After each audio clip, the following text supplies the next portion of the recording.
Okay, you've looked at the PowerPoint presentation, you've prepared a drawing. Each one of you has seen what the description is of the circuit, so from that you should have a parts list. And so what we're going to do is begin building the circuit. I know I need 2 cylinders. I know I'm going to need 2 sequence valves. I'm going to need a reducing valve. I'm going to have at least 3 check valves to get around them. So I'm going to use these 2 check valves here. I'm going to use one of my flow controls. We're going to have a pilot operated DCV to control the operation of the actuators. So you have a clamp that comes out followed by the drill. The drill comes back first. Since the drill comes back first, I know it's going to have something tell the pilot operated DCV to shift back to the normal position, and that's going to be the cam valve. So we're going to go ahead and mount the cam valve and mount it down right here.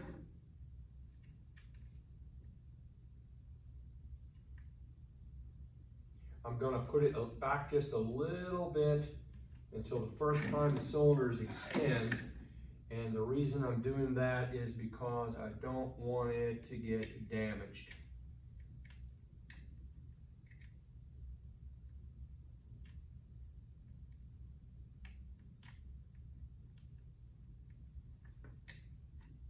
Okay, and you're going to need an Allen wrench.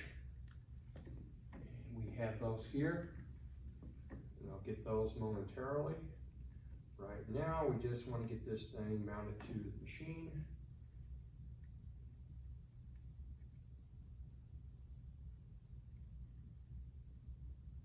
Okay. Once you have prepared a drawing, you can literally count the number of T-fittings that you're going to use. Now, since I'm the only one in the lab, I have all the accessories to myself, and I don't need to worry about sharing anything.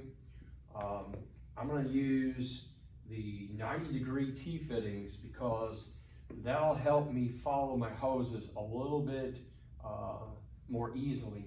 And I kind of know where they're going to go, so I'm just going to grab a handful of those and I'm going to stick them on the trainer right now.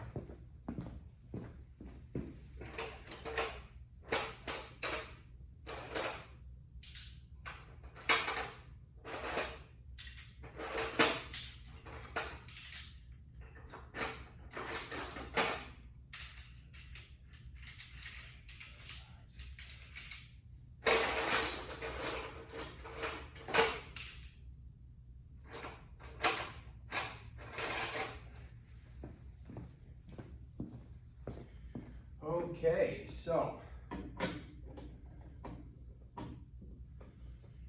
because I know I have to have a check valve on all the pressure control valves, I'm going to go ahead and put my T-fittings where I know they have to go on the pressure control valves.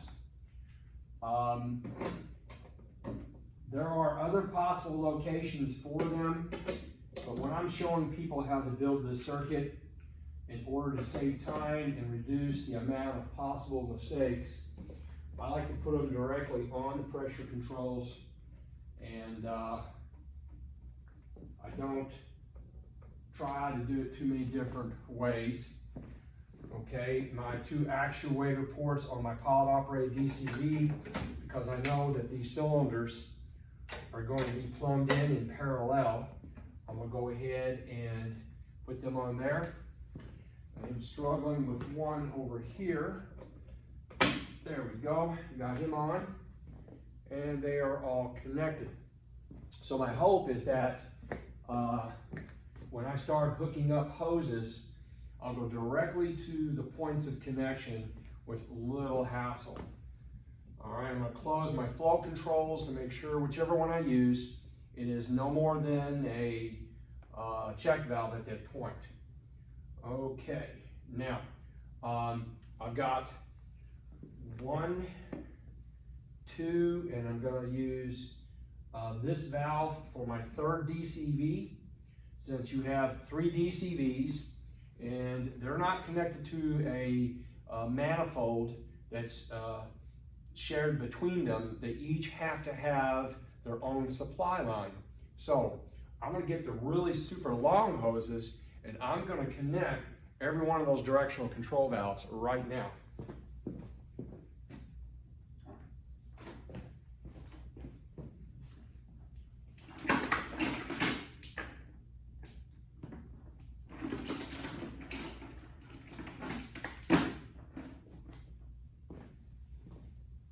Okay, these are my super long hoses.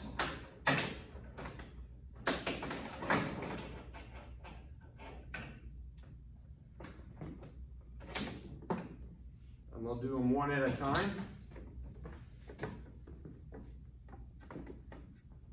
All right, here's a supply, which is going to be going to my initiating DCV. This is the one that's the start input, and we are going to choose for it, according to my diagram, we are going to use port B, right? And that is port B right there. So I'm literally putting the pressure supply into port B. That's because I'm manipulating what was a 4-way valve to be a 3-way valve. All right, our next supply pressure will go to the pilot operated DCV. And that is also, in this case, the piping is normal, so it's going to be going to port P. And there's port P.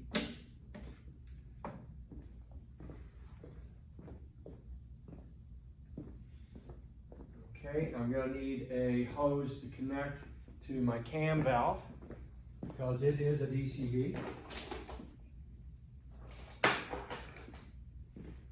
On the cam valve, if you look at your diagram, we have connection going to port P from the supply manifold.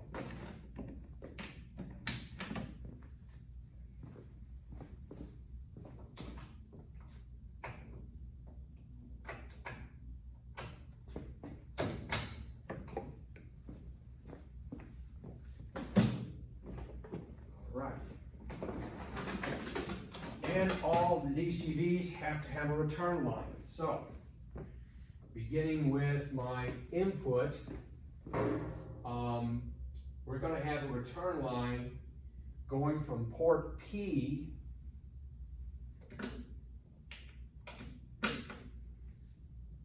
and from port P we're going to go back to tank. I want this out of the way, so I'm just going to go ahead, go around the back, and I'm going to run him all the way over here to the return manifold, and he is connected.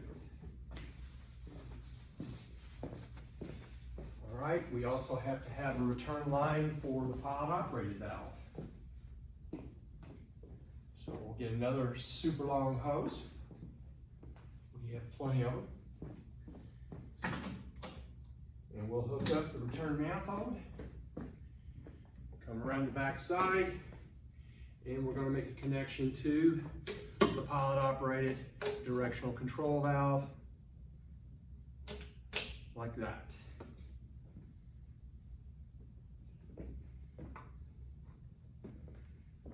All right, so those connections are made.